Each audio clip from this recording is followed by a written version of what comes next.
Hello friends, मैं आप सबका अपने यूट्यूब चैनल हिंदी साहित्य पे स्वागत करती हूँ। फ्रेंड्स, हम लोग गोदान उपन्यास के जो क्वेश्चन हैं यूपीएससी और यूपी पीसीएस मेंस में जो पूछे जाते हैं उनको क्वेश्चन के माध्यम से कवर कर रहे हैं।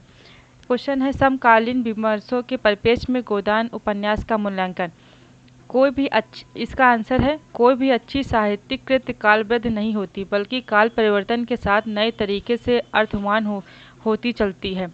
इसमें यह भी निहित है कि जैसे जैसे आपका दृष्टिकोण बदलता है, वैसे वैसे हर ऐतिहासिक रचना का पुनर्मूल्यांकन उस नए विचार दृष्टि के आलोक में होता है। नारी विमर्श और दलित विमर्श 1960 के बाद तेजी से साहित्य में उभरे हैं, जिन्होंने साहित्य के संपूर्ण इतिहास का पुनर्लेखन अपने नज़रिए से करने की कोशिश की है। ऐसे में यह लाजमी है कि गोदान को भी इन विमर्शों के नज़रिए से मूल्यांकन का विषय बनाया जाए। गोदान उपन्यास में जो नारी विमर्श दिखाया गया है उसके बारे में देखते हैं। नारी विमर्श का दावा है कि नारियां ही नारियों की समस्याओं की प्रामाणिक प्रस्तुति कर सकती हैं, क्योंकि भोगा हुआ यथार्थ सोचे हुए यथार्थ से ज़्यादा प्रामाणिक होता है। गोदान पर दृष्टिपात करें तो पाते हैं कि लेखन ने नारी समस्या के विभिन्न रूप पूरी संवेदनशीलता के साथ उठाए हैं। दहेज, अनमेल विवाह, विधवा समस्या, धनिया की विद्रोही चेतना, मिस्टर खन्ना का शोषण, वीमेन लीग की प्रसंग। किंतु कुछ नारीवादी आलोचकों को शिकायत है कि प्रेमचंद ने नारी के संबंध में गलत आदर्शों का प्रतिपादन किया है। उदाहरण के लिए मिस्टर मेहता मिसेस खन्ना का विद्रोह के लिए नहीं उकसाते, बल्कि उनकी अन्याय सहने की ताकत की प्रशंसा करते हैं। सेकंड प्रसंग है मिस्टर मेहता का वीमेन लीग में भाषण उभरती हुई नारी अधिकार चेतना को खारिज करने की कोशिश की गई है। गोदान में प्रेमचंद मालती का आदर्श व्यक्तित्व इस तरह प्रस्तुत करते हैं कि नारी का सहज व्यक्तित्व खारिज हो जाता है।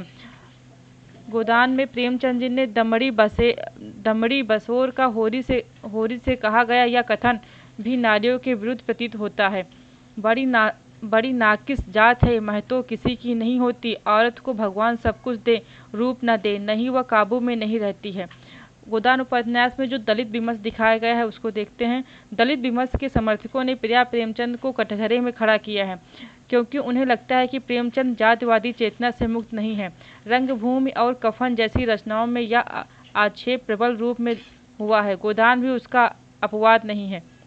गोदान में कहीं कहीं जातीय शब्दों का प्रयोग इस प्रकार से किया गया है कि जातीय अंतराल साफ नजर आता है। उदाहरण के लिए रूपा एक स्थान पर सोना को कुछ इस प्रकार चढ़ाती है। रूपा ने उंगली मटका कर कहा, ए राम सोना चमार, ए राम सोना चमार। इसी प्रकार पंडित दाता दीन निम्न जातियों के प्रति कुछ इस प्रकार जहर उगलते हुए नजर आते हैं। नीच जात जहाँ पेट भर रोटी खाई और टेढ़े चले, इसी से तो शस्त्रों में कहा है नीच जात लतियाए अच्छा।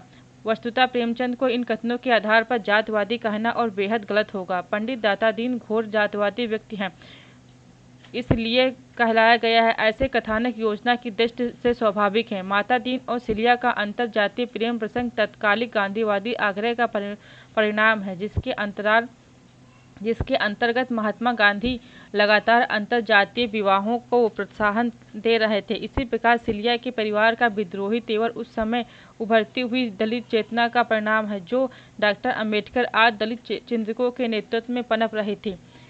इस क्वेश्चन का निष्कर्ष है, दरअसल जब भी किसी ऐतिहासिक रचना को वर्तमान कालीन विमर्शों की निगाह में रखा जाता है तो उसके महत्व में दरार पड़ना तय होता है। यह समस्या रचनाकार की नहीं, काल परिवर्तन की है। तब भी या तो मानना ही होगा कि नारी और दलित विमर्श की आज भी गोदान को कमजोर सिद्ध नहीं कर पाती है। प्रेमचंद अपने समय से आगे की खड़े हुए नजर आते हैं। दोस्तों, इस वीडियो में हम लोगों ने नारी विमर्श और दलित विमर्श के बारे में देखा है। नेक्स्ट वीडियो नेक्स्ट टॉपिक पे होगा, वो भी क्वेश्चन के माध्यम से होगा। Thank you so much.